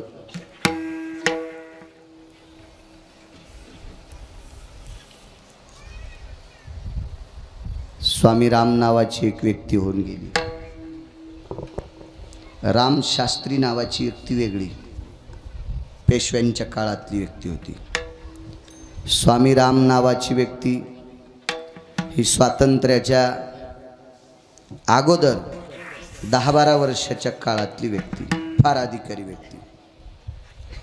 हे स्वामी राम नावाचे संन्यासी महात्मे नर्मदेच्या तीरावर अनुष्ठानाकरता बसले. दुसऱ्या कडव्यात सांगितलं होतं, वाचे नारायण वदेतु सादर. भजन केल्यानं माणसाला काळ चुकीता येतो. कसा? अधोगतीला काळ नेत नाही. भजन म्हणायचं कशाला? रात्रंदिवस टाळ वाजणे हेच भजन आहे का? चांगलं बोलणं सुद्धा भजन आहे. चांगलं बोलणं सुद्धा भजन आहे. भजन आहे. 50 एकर जमीन कमिली मथऱ्यानं. 72च्या दुष्काळात सगळीच लोक बेजार होते. इथं सगळ्या धोत्रावाल्यांना माहिती आहे. मला कळत नाही, कारण 83चा जन्म आहे. मला 72 काय कळणार आहे? पण तुम्हाला 72चा दुष्काळ माहिती आहे. थोडाफार जुन्या म्हाताऱ्या लोकांना माहिती आहे. मिलू खाल्ले, बरबडे खाल्ले, टाकून आंबाड्या भाजून खाल्ल्या. 72च्या दुष्काळात एका बाईला एक पोरगीन पोरग झालं. मी कीर्तनाला गेलतो त्यांच्याकडे. मोठं घर, आता त्यानं रावणाला ओव्हरटेक केलंय. पण मागची परिस्थिती सांगितली. तिचा मुलगा नायब तहसीलदार आहे. ते रिटायर होत आले आता. तर मी म्हणलं, बाई पहिली परिस्थिती कशी होती? 72च्या दुष्काळात हे पोरग झालं म्हणे. पोरगी जुळे झाले. पद द्यायला काहीच नाही. बाळंतीन झालं. पद देतेत ना, गावरान तुपाचा शिरा हे ते सगळं. आता हो, पतीला काय होतं? फांदाची भाजी शिजली महाराज मीठ टाकून, करा करा करा पिळली, आणि 2 भाजीचे गोळे खाल्ले म्हणे मी बाजाव बसून. आणि त्या भाजीपासून दूध ह्या पोराला पाजलं आणि ते नायब तहसीलदार झालं. काय परिस्थिती असेल त्या काळात? 50 एकर जमीन कमिली आणि पोरग बापाला सांभाळीनं. कणाल भजन म्हणायचं माहिती आहे? ते पोरग तुमच्यासारख्याच ऐकत होतं. तुम्ही जाऊन त्याला सांगितलं, बाळा अरे 72च्या दुष्काळात काय फजिती काढीर तुझ्या बापानं, काय लागतंय 2 टायमाला 2 भाकरी, त्याला सांभाळ बरं. तुमच्यासारख्याचं ऐकून त्या पोरान बापाला सांभाळलं. दादा, हजारो पंढरपूरच्या वाऱ्या केल्याचं पुण्य तुम्हाला प्राप्त होते. याचं नाव भजन आहे. हो, चांगलं काम करणं भजन आहे. हो, मला वाटतंय चांगलं काम करताना बंद करून जर भजन केलं तर पंढरपुरातल्या मालकाला आवडत नाही. आवडत नाही, आवडत नाही, आवडत नाही. पांडे नावाचा राजा जनतेची सेवा न करता जप करायला बसला. ते हत्तीच्या जन्माला गेलं. बघा गजेंद्र व्याख्यान श्रीमद भागवतातलं. त्याचा मागचा जन्म हीच का? त्या गजेंद्राचा कोण होता माठीमागे? तो पांडे नावाचा राजा होता. प्रजेची सोय न करता ते जंगलात माळ घेऊन गेलं. म्हणून अगस्तीनं शाप दिला, बेटा तू जनावराच्या लायकीचा आहेस. तू हत्तीच्या जन्माला पावशील. रामशास्त्री नावाची व्यक्ती बोलून गेलो मगाशी. पेशव्यांचे न्यायाधीश होते दादा. ते पेशव्यांचे न्यायाधीश होते. आणि काही काही निकालावर पेशव्यांच्या सह्या घ्यायच्या होत्या. शिक्के राजाची मुद्रा घ्यायची होती. आणि मग रामशास्त्री न्यायाधीश होते. रात्री न्यायाधीश होते आमच्या कीर्तनाला. ज्ञानेश्वर बरगांडे म्हणून, हो, न्यायाधीश होते. रात्रीचाच प्रसंग होता तो. रामशास्त्री गेले तर म्हणले अरे तुम्ही कधी आले? म्हणले 2 तासापूर्वी येऊन बसले. मंत्री, महामंत्री, सुमंत्री, राजाच्या खालचे लोक 2 तासापासून. अरे म्हणले 2 तास तुम्ही बसले तरी राजा तुम्हाला भेटत नाही, काय काम आहे? नाही म्हणले ते पूजा करायलेत. बरं 1 तास वाट पाहिली आणि शिपायाला सांगितलं 2 कपड्याची जोड घेऊन ये. आणलं त्यानं गथुडच. 1.5 तासाच्या नंतर बाहेर आले राजे. अरे काय कधी आले? म्हणले हे यायला 2.5 तास झाले, 2.5-3 तास, मलाही 1.5 तास झाले. बरं बरं याच्यात काय आणलं? तुम्हीच सोडा म्हणले. सोड्याच्या नंतर 2 भगव्या लुंग्या, 2 भगवे फेटे आणि 2 भगवे उपरणे. म्हणले हे 2 माणसाचा संन्याशाचा पोशाख कोणाला? एक तुम्हाला आणि एक मला. या देशाचा प्रांताचा राजा जर प्रजेचे कामं सोडून देवधूत असेल तर त्यानं संन्यास घ्यावा. आणि माझ्यासारख्या न्यायाधीशाला जर तुमच्यासारख्या राजाची वाट पाहावी लागती त्याच्यापेक्षा मी संन्यास घ्यावा. कामासारखा परमार्थ दुसरा कुठलाच नाही. काम म्हणजे वासनं नाही. ज्याच्या वाट्याला जे काम आलंय ते काम भजन आहे. डॉक्टर जर पेशंट रात्री 2 वाजता तपासित असेल आणि त्या पेशंटचं पोट दुखत असेल किंवा एखादी डिलिव्हरी आली असेल, त्या मुलीला जर मुक्त केलं असेल, बाळाचा जन्म झाला, तिला दुःखातून मुक्त केलं, सुखरूप घरी पाठवलं, तर हजारो यज्ञ केल्याचं पुण्य त्या डॉक्टरला भेटते. त्याचंही भजनच आहे, भजनच आहे, भजनच आहे. हो, उलट काम करून भजन करायचं. कामामध्ये काम, काही म्हणा राम राम, ही ताकद आहे त्याच्यामध्ये. बऱ्याच लोकांना वाटतं मी भजन करतो म्हणजे मोठा, जाताना हरभर दुसऱ्याच उपटायला आणि कुंटाला न दुसऱ्याचं इचकायला. काय तू भजन करण्यात अर्थ आहे जर दुसऱ्याची इचकीत असतील तर? विठाला विठाला विठाला.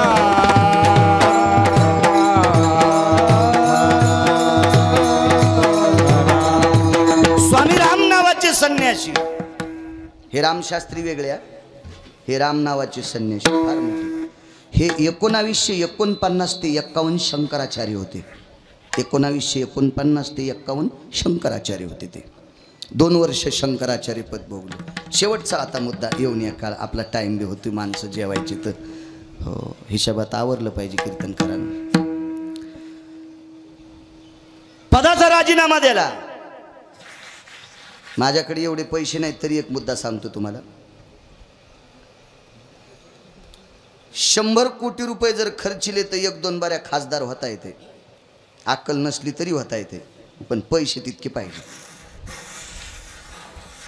पण 1000 कोटी रुपये जरी जवळ असले तरी शंकराचार्य होता येत नाही. कसं होता येईल महाराज? कसं? ते पैशाने विकत भेटणार पद नाही ना.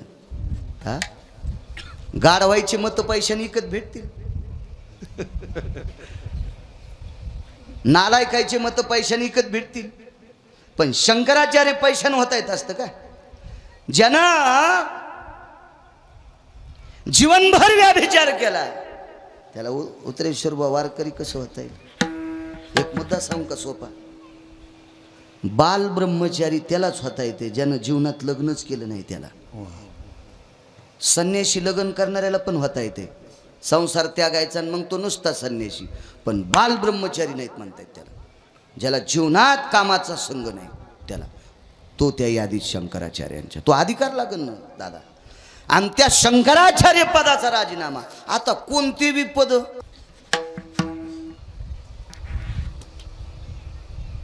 अनुष्ठानाला बसायचं स्वामी रामांना. सगळ्या करवीर पीठाचे शंकराचार्य होते. अनुष्ठानाला बसायचं म्हणजे गुरुजींना विचारलं. मोठमोठे साधू आले, फार मोठे साधू होते. स्वातंत्र्याच्या नंतर 4 ते 4.5 महिन्यानं हिमालयात एका साधूला एक श्रीमंत भेटायला गेला. तो गुत्तेदार होता, कॉन्ट्रॅक्टदार म्हणतात ना आताच्या भाषेमध्ये. मोठा होता कॉन्ट्रॅक्टदार, त्या काळातला मोठा.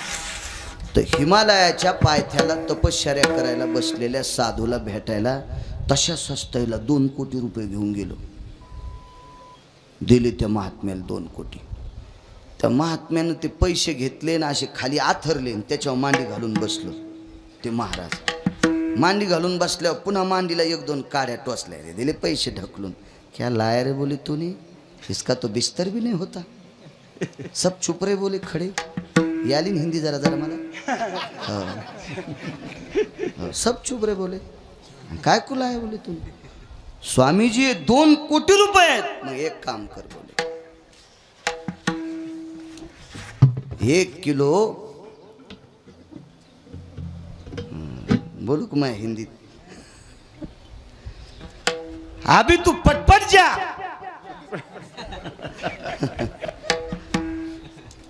आणि 1 किलो सफरचंद बोले जल्दी घेऊन ये. ते म्हणला महाराज इथून चलत जायला 4 दिवस लागते तर वापस यायला 4 दिवस, 8 दिवस लागते सफरचंद आणायला, आणि कसा जाऊ? महाराज म्हणले 2 कोटी रुपये मला दिलेस, आथरून केलं तर नरम लागणं, धुनीत टाकले तर शेक लागणं, आणि फळं आणायचे तर आणता येणं, मग माझ्या कामाचे काय ते फळं? काय कामाचे आहे पैसे? याला म्हणायचं विरक्त माणूस. हो, कशाला विरक्त? कसं?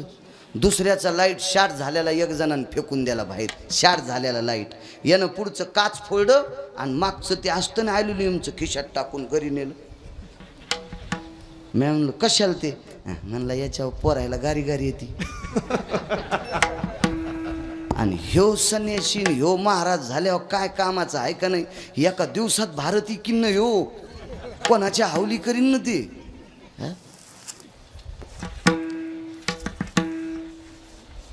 हे सगळी संन्यासी अनुष्ठानाच्या वरदहस्ता करत आले. आशीर्वाद द्यावा लागतो अनुष्ठानात. सगळे आशीर्वाद द्यायला डोक्यावर हात टेकला निघून गेले. काय माणसं नर्मदेच्या स्नानाला, कोणी प्रदक्षिणाला येऊ लागले लोक, कोणी फुल टाक, कोणी तांदूळ टाक, कोणी गंध लाव, आणि कोणी रुपया 8 आणे 4 आणे टाक, असे टाकू लागले.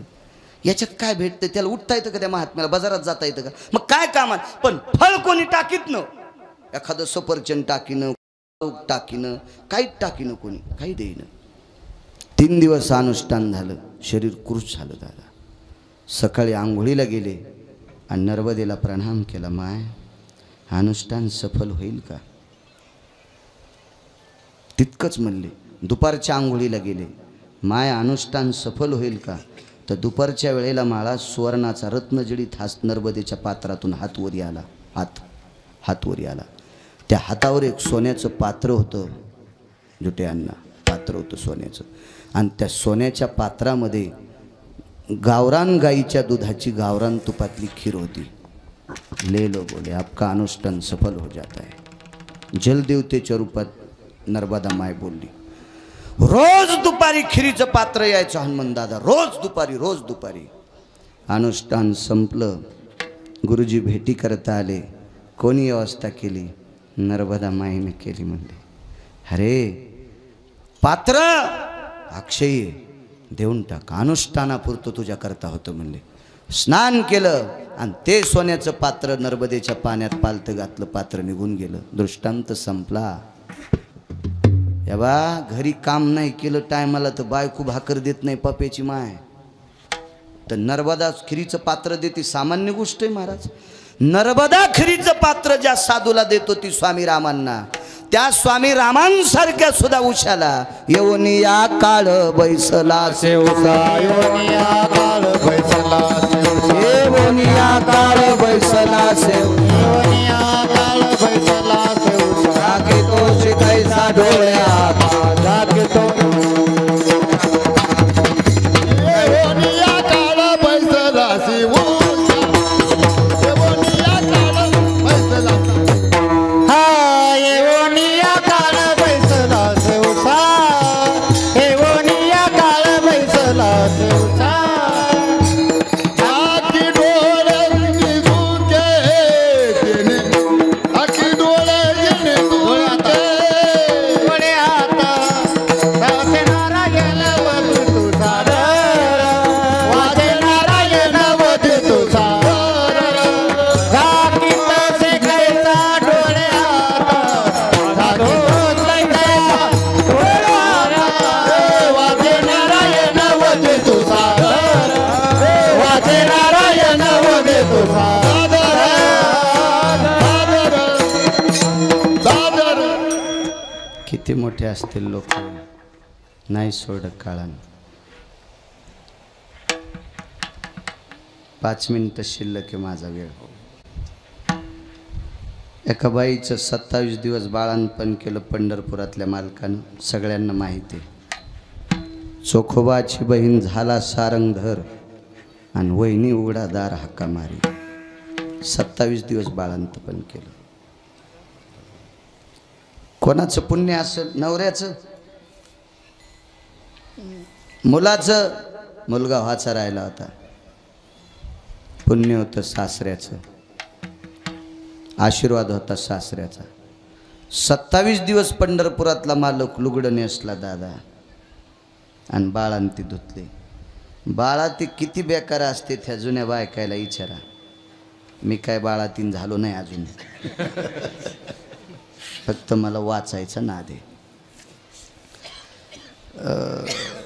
पोरगी बाळातीन झाली आणि तिला पोरग झालं, आणि पोरीच्या माईचं ते पोरग कोण मग? नातू. आणि ही म्हातारी त्या पोराची कोण? आजी. आजीनं नातवाचे संडास केलेले बाळाते ज्या दगडावर धुतले का, त्या दगडावर आजी तिचं लुगडं धुत नाही.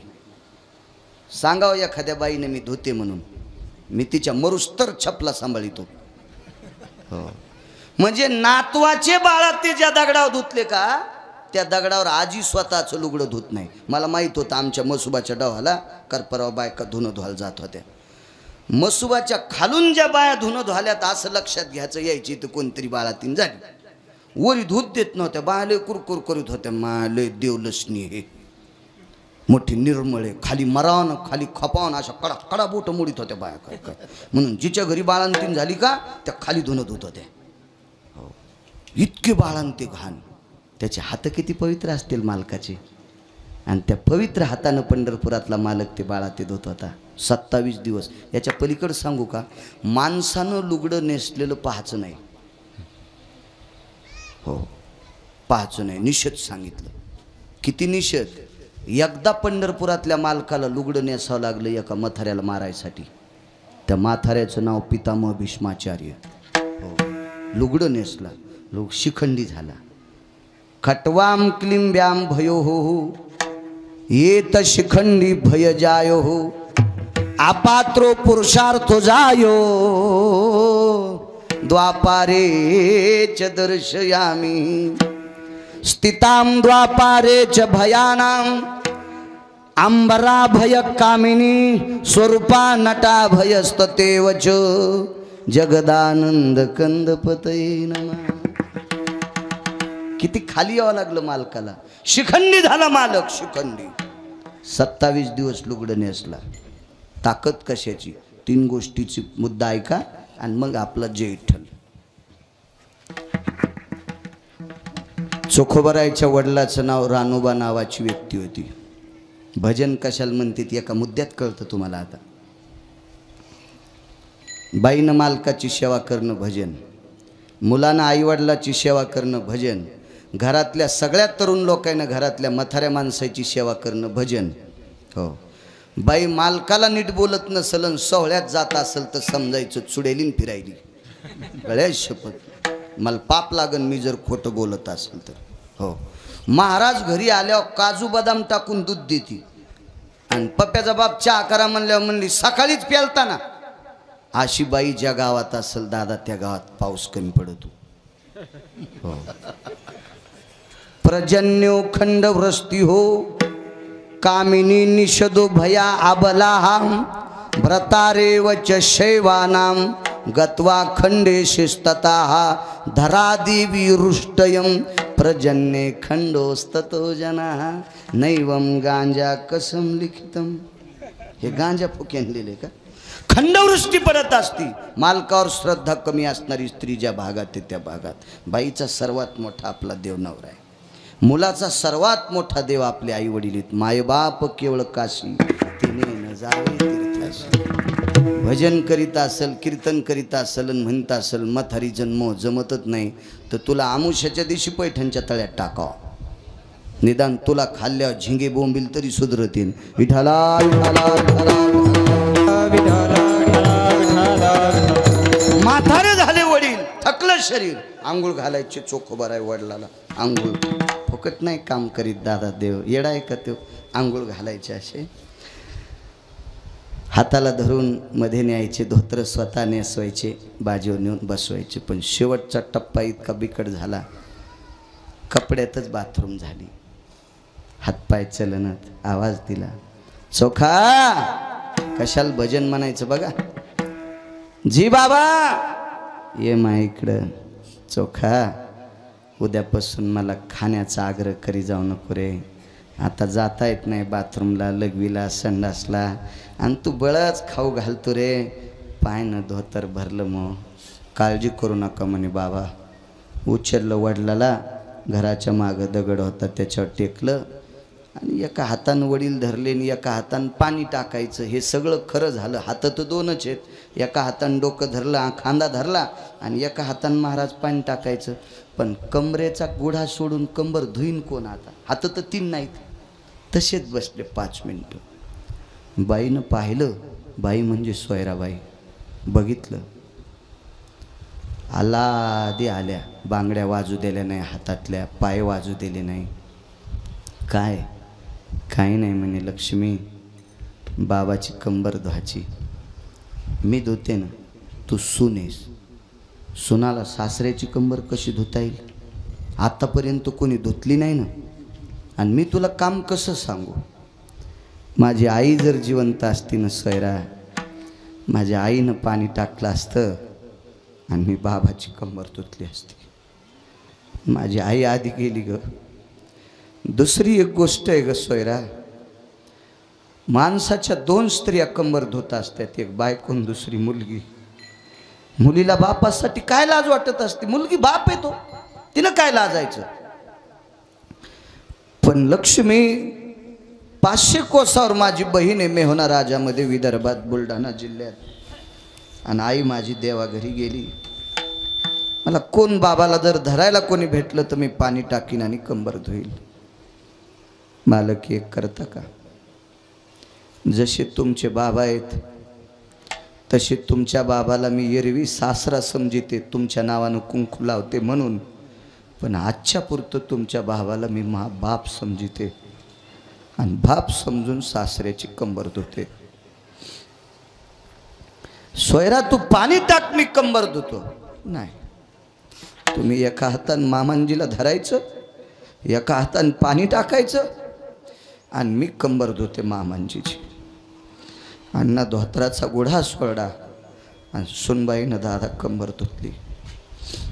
दुसरं धोत्र गुंडाळलं, बाजावर नेऊन टेकलं. काय म्हणलं नाही म्हातारं त्या दिवशी. दुसऱ्या दिवशी आवाज दिला, चोखा जी, माई कंबर कोण धुतली रे? बाबा मीच धुतली.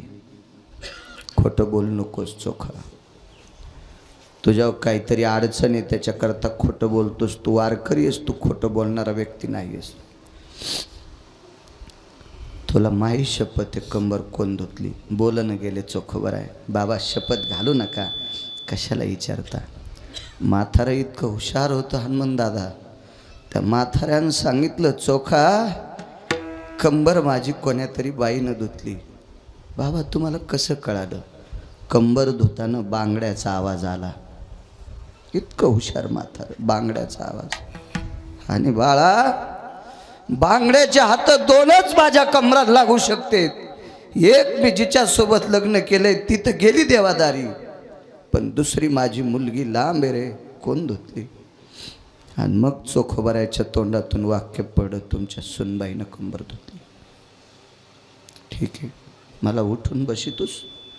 पाठीला हात लावला वडिलाला आणि उठून बशिलं. चोखोबाऱ्यांना आवाज द्याला, सुनबाई जी, मामांजी या इकडं.